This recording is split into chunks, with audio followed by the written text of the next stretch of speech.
Welcome to another Business After Hours. This is a quick turnaround on this one.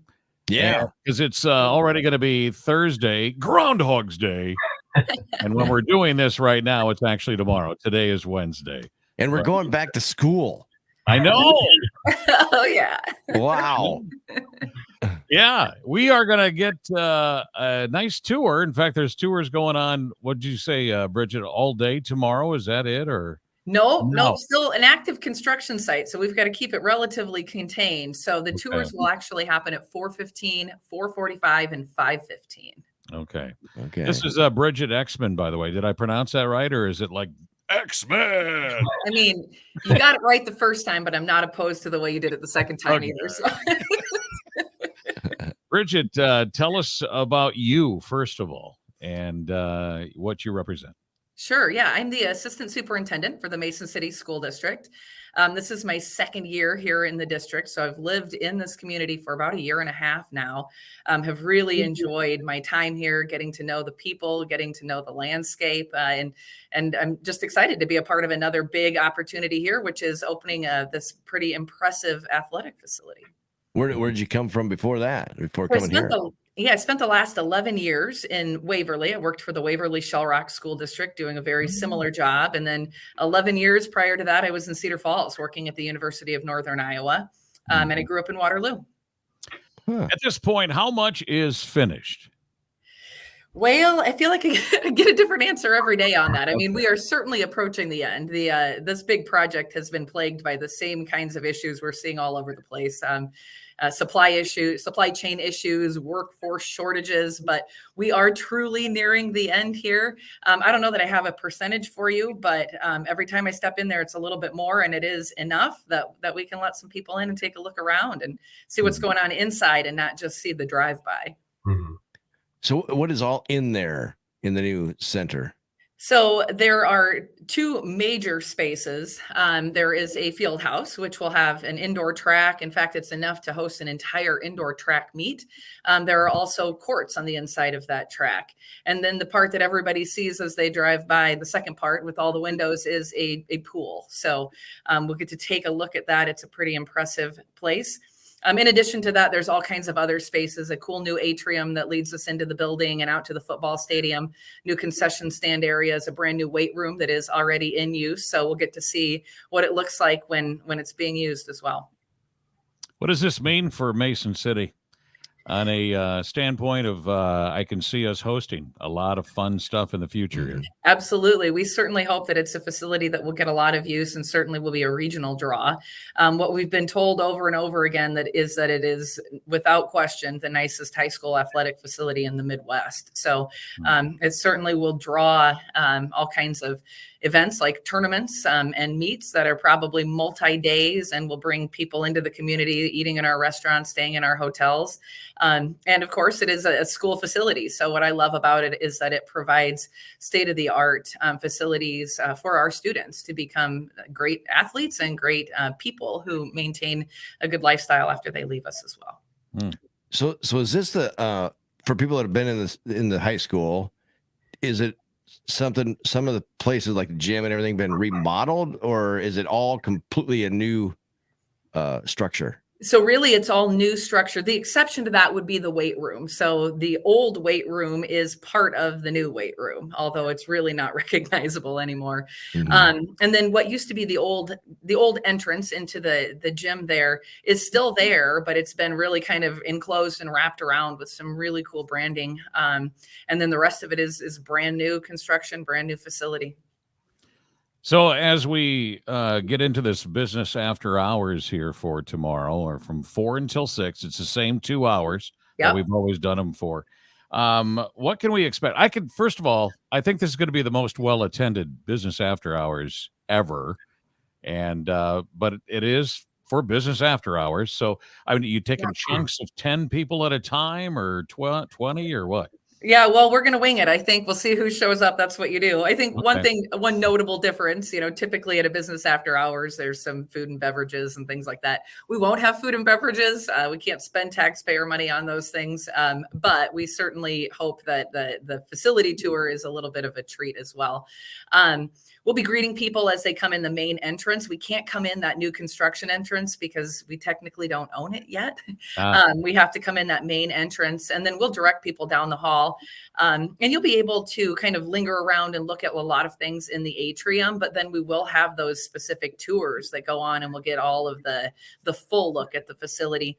And, you know, we can take fairly large groups. And if we have to take more of them, we've got 3 people who can give a tour. And so if we need to divide up a little bit, we can certainly do that. We want to make it the group small enough that people can ask some questions and really look around too. Noah, what is the biggest business after hours that you ever had? Probably since I've been here, probably last summer. I know like First Citizens threw like kind of a big party outside in one of their parking lots. They had a really big one, good turnout. Clear Lake Bank and Trust has had a really good turnout. But I would think that because of just purely the curiosity factor of pretty much everybody in the community, I do think that this one's going to be really well turned out. I will say that Bridgette, I got to go in and get a little sneak peek, and Bridgette will tell you my jaw was like on the floor every room we entered because it's just like incredible. Did you run the 400? How fast did you do that? I mean, it was you'll see it on the wall. They have the records on the wall. You'll see it on there, but Noah can run pretty fast. Yeah, you can really. No. Oh, No. Bridgette, it goes without saying, but what do the kids say? Well, the kids are probably the ones who haven't seen it yet. We've really? started, right? Like they go to PE class and they can see like through the windows, but they're the one group that really hasn't seen it. So we've started to talk about what it's going to look like when we take kids in there and let them get a tour. I mean, they're kids. They're our kids in our cases, of course, grandkids, I guess. Grandkids aren't that old yet, but they got to be excited though. Yeah, I mean, it's new, it's fresh, it's fun, right? It's big. Right. We do have the weight room open. And so the kids who've been in there, we now offer strength and conditioning as a PE class. And so we've got kids in there all day doing strength and conditioning. And our PE teacher who teaches that course said that day one, when they were in there with all the new equipment and everything, he said almost everybody hit a PR. So it's certainly good for the energy level to have new equipment and a beautiful facility to be working in as well. That's awesome. I can't wait to see it. Yeah. Either. We should be there early. Right. Can we go off and play a little horse or pig in the gym? Or is the gym affected on this? I mean, I have not been in there, so I don't know. No, I think probably the most notable differences people are going to see when they walk into the commons area and into the gym is some of the rebranding because of the mascot change. But other than that, the gym looks the same. And I think there will even be a basketball practice going on in there. So, well, there you go. Yeah. We got some action going on as soon as we walk in. Well, and I guess we're swimming laps then. Yeah, well, there's no water in the pool yet, so please don't jump in. Oh, okay.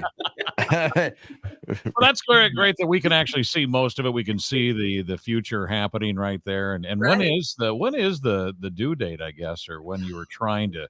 Oh, she's frustrated with that. It's a moving target, and I'm not frustrated. Right? I completely understand what's happened, but boy, we really thought we'd be able to host a swim meet or two. Right. It sounds like maybe that the field house will be able to host a track meet yet this spring. We'll see. But we're just taking it as it comes. I don't know. We'll be grateful whenever it opens. Is there a name? Is there a name for it of any sort besides just the Mason City? The field house. Is it just the field house or? Yeah, we call it the field house and natatorium. But that's kind of a mouthful. So I don't think I've ever heard of that word, a natatorium. What's the nat? I guess about that. I don't know. I just got that name from hearing the presentations. 43 years of radio. I've never used the word natatorium. Today's the day. I can't even spell it. Natatorium, a swimming pool, especially one that is indoors. I mean. Oh, well, I call that an indoor pool. Yeah, that lives up to the name. Yeah. So anybody watching this or listening to this, because we both put audio and video up of this, and they can't come tomorrow night as part of business after hours. Well, how about the just normal public? Are you going to have any tours with that with them at all, or? We'll have an open house event Okay. once it's fully open. And I really don't have a timeline on that, but my gosh, I hope it would be maybe sometime this summer. But it will be where people yes, can yes. tour and stuff. Yeah. Well, I think there would be a lot of wonderful taxpayers here in town that would love to go see what they built. You know? Absolutely. Yeah. And I guess I mean she's right. We're gonna have to start thinking about a hotel on the east side of town here. I mean, it's pretty incredible, honestly. I will say that, you know, I told Bridgette, like, growing up in Mason City, seeing something like that come to Mason City is like very inspiring for the future, you know, kids who are going to go to school there. It's pretty incredible. Makes you want to go back to school. Right. Some of us never leave. Well, this is going to be awesome. It's tomorrow night. It's it's Thursday, February 2nd. Yeah, Groundhog's Day. Here we go, 4 to 6. And Noah, how about things with the chamber? I noticed that we just got the press release on the band festival. Yep. February 1st is a big day for band festival. So, February 1st, we announce the theme and the logo for the band festival, which takes place over Memorial Day weekend in May each year.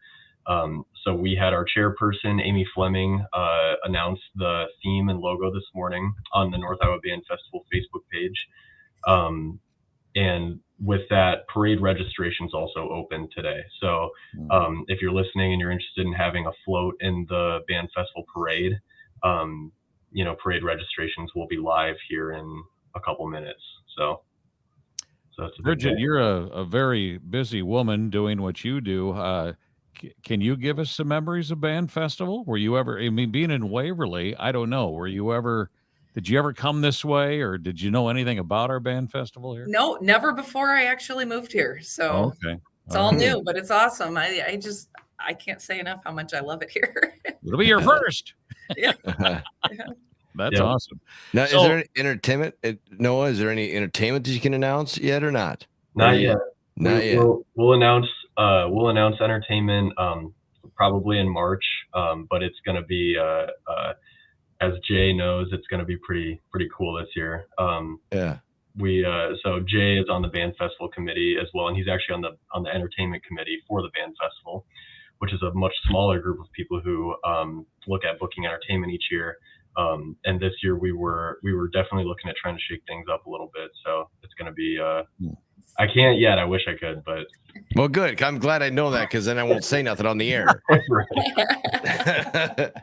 Yeah. Well, speaking of February 1st, I gotta throw this in. The Fox is 45 years old today. Wow. Today is our birthday. Yeah. 45 years. How about that? Very cool. Yeah, I know. It started at a cold month back in 1978, I believe. Yeah. So I remember listening to it in my dad's truck growing up all the time. There you go. Yeah, because you're that old. I gotta ask you though, Noah. So this is a little bit different here for tomorrow night for this tour and stuff that we're doing. Is it anything different for business after hours? Are you still going to do your normal, drawings and all that kind of stuff? We will, just because I think that there's still going to be a group of people that hang around probably through the whole thing. I do think that a lot of people will come for the tours. Again, just curiosity factor. But for the people who do come to business after hours, monthly to hang around till 5:30 when we do the drawings, we'll still do the progressive and 50-50 drawings. So okay, sounds good. And Bridgette, before we let you go, do you want to say one more time, where should we park and which entrance? Yes. So we're going to want you to park right in front of the high school in that main entrance, the old current entrance to the building, not down by the new entrance by the field house. We can't get in there yet. So come right in the main entrance. We'll get you down the hallway. Hey, how much parking did that take up, that new structure? Significant. I don't have a number, but I do know that we have a parking issue, and it'll improve when the construction is done. Sure. But boy, yeah, we definitely have some tight parking. So thankfully we'll be hitting about the time when the students are clearing out of there. And usually at the end of the day, they're pretty quick about getting out of there. So we should have parking available for people who are coming in. Awesome. Well, it's tomorrow night, 4 to 6, Mason City High School, of the tour of the field house, the brand new field house and auditorium. And thank you so much for being our guest here today, Bridgette. Yeah, thank you. Thank you for having me. And Noah, thank you. Thanks for having us. We get to see him every month. You got a haircut though, thank goodness. No, right. All right, we'll see you tomorrow night. All right, thanks. See you. Bye. Bye-bye. See you guys.